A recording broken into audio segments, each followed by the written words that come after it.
Be be پر پردہ ضروری ہے. اگر کائنات کی سب سے اعلیٰ بیویوں نے پردہ کیا ہے تو ان بیویوں کے لیے بھی پردہ ضروری ہے.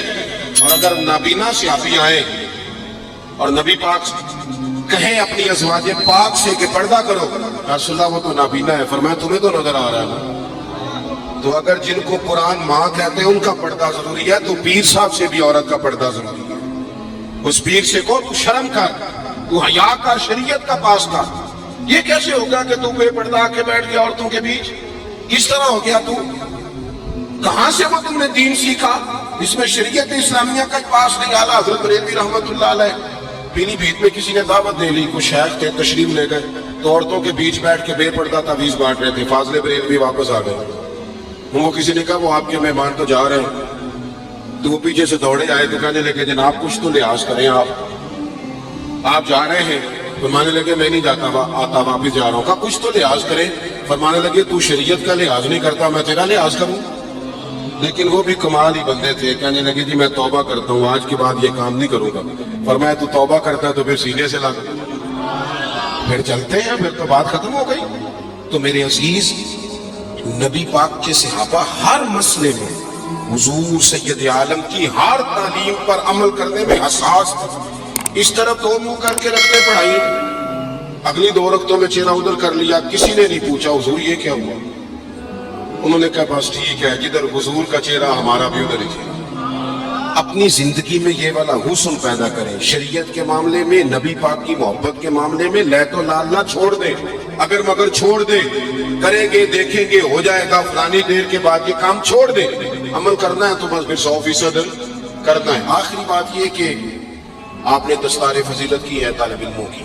اللہ قرآن مجید میں فرماتا ہے وَقُلْ رَبِّ زِدْنِي عِلْمًا. اے محبوب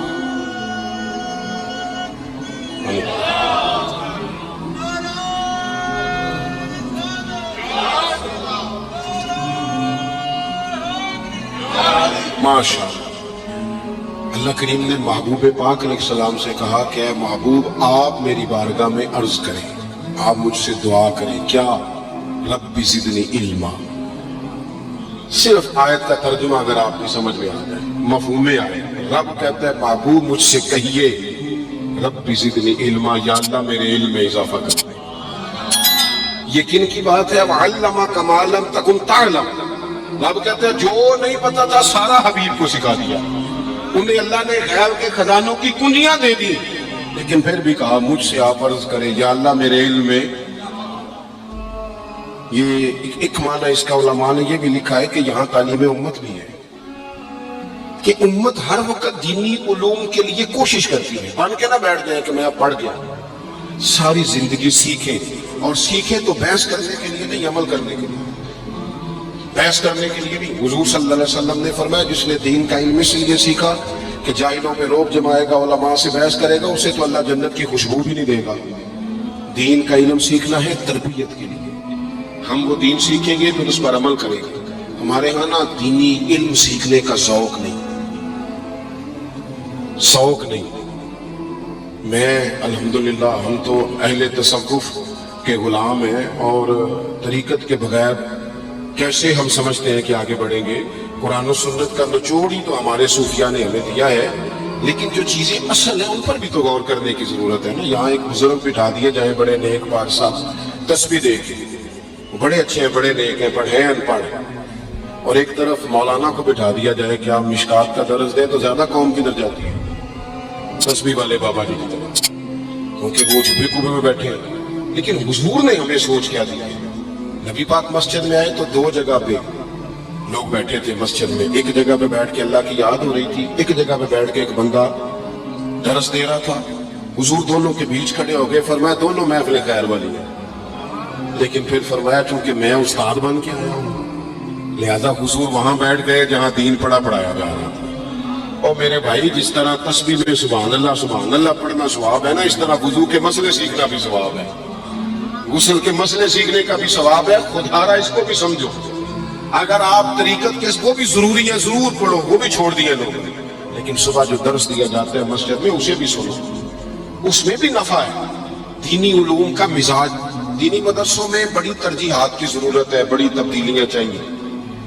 میں اکثر دوستوں سے کہتا ہوں کہ مدرسوں سے صرف چندے کا رشتہ نہ رکھیں، مدرسے میں جایا بھی کریں، وہاں آپ غور بھی کریں کہ کھانا کس طرح کا پکتا ہے، طلباء کے آرام کی کیا سہولیات ہیں، جہاں تبدیلی کی حاجت ہے وہاں ہمیں کرنی چاہیے۔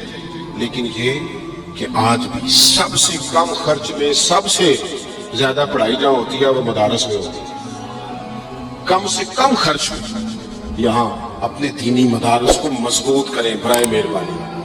اور مدارس کے جو طلباء ہیں بالخصوص ان پر ہمارے یہاں عجیب حال ہوتا ہے، حدیث پاک سنائی جاتی ہے کہ طالب علموں کے پیروں کے نیچے فرشتے پر بچھاتے ہیں، فرشتوں نے طالب علم کے پیروں کے نیچے پر بچھائے ہوتے ہیں اور کمیٹی والوں نے اسی طالب علم کے اوپر کھال رکھی ہوتی ہے قربانی کی۔ بھئی آپ تو حدیث سنا رہے تھے کہ اس کے پیروں کے نیچے فرشتوں نے پر بچھائے ہیں، تو آپ نے کیا بچھایا ہے؟ قربانی کی کھال۔ یہ جو صدر صاحب بنے ہوئے ہیں وہ کیوں نہیں اٹھا کے لا سکتے؟ سیکٹری صاحب کیوں نہیں اٹھا کے لا سکتے؟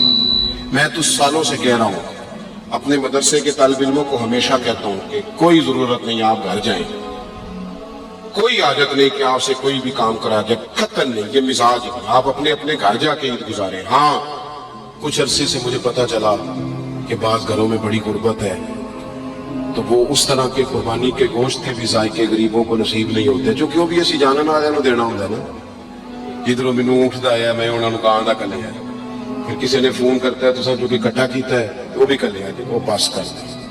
اور پھر ایک اور بات، مہنگائی بڑی زیادہ ہے ملک میں، ہمیں ایک دوسرے کا خیال کرنا چاہیے، لیکن کون رونا رو رہا ہے مہنگائی کا؟ وہ بندہ رو رہا ہے جو ہر تیسرے دن چھوٹا گوشت کھاتا ہے، اسے دیا ہے تو اس نے نہیں کہا مہنگا میں نے نہیں کھانا، سال کے بعد اسے اللہ نے کہا ایک میرے راہ میں بھی قربان کر، تو کہتا مہنگی بڑا ہے، بھئی تو سارا سال کھاتا رہتا تو نہیں، تو نے کہا مہنگا تھا، دینے کی باری آئی ہے۔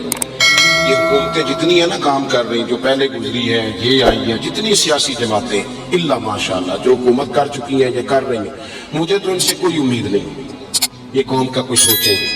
یہ تو نمبر پلیٹیں بدلتی ہیں، انجن بھی وہی پرانے اور اندر بھی سارا کچھ وہی، ان سے تو کوئی توقع نہیں۔ البتہ ہمیں چاہیے کہ ہم ایک دوسرے کا ہاتھ تھامیں، عید پہ 3 دن عید ہے تو ایک جوڑا خرید لیں، ایک جوڑے میں 2 پرانے استعمال کر لیں، لیکن تھوڑا سا کم کریں خرچہ اور تھوڑا دیکھیں ہماری گلی میں کون غریب بستا ہے۔ اگر ہم ووٹوں والے دن لسٹیں بنا سکتے ہیں نا کہ کدھر ووٹ کتنے ہوئے تو بندہ ایسے لے کتنے ہوئے، وہ اگر چھوڑ کے علاقہ چلا گیا تو وہاں سے جا کے لوگ کھینچ کے لے آتے ہیں کہ نہیں؟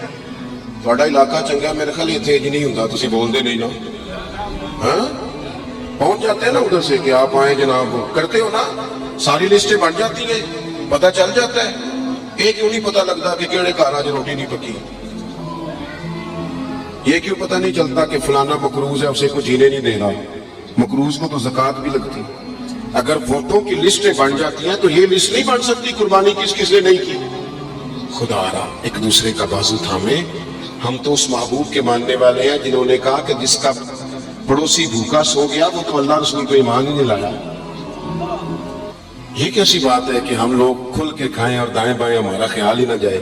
تو 3 باتیں عرض کی ہیں۔ سب سے پہلے تو نبی پاک سے ہمارا احساس والا رشتہ ہے، شریعت پر فوراً عمل کرنا چاہیے، ہمیں اپنے آپ کو پوری کوشش میں لانا چاہیے۔ دوسری بات، دینی علوم کی رغبت کریں، مسائل کو سیکھیں، ان پر عمل کریں، پوچھیں جس بات کا نہیں پتا۔ حضور علیہ السلام نے فرمایا سوال جو ہے یہ جہالت کو ختم کرتا ہے، پوچھ لیں سوال ادب کے دائروں میں۔ اور تیسری بات یہ کہ اپنے ارد گرد خیال کریں، غرباء کا، مساکین کا، یتیموں کا، ناداروں کا، ان لوگوں سے پیار کریں۔ ان سے پیار کرنا بھی مدینے والے کا طریقہ ہے، یہ بھی ہمیں حضور کی سنت کے قریب لے جائے گا۔ اللہ تعالیٰ میری اور آپ کی حاضری قبول فرمائے۔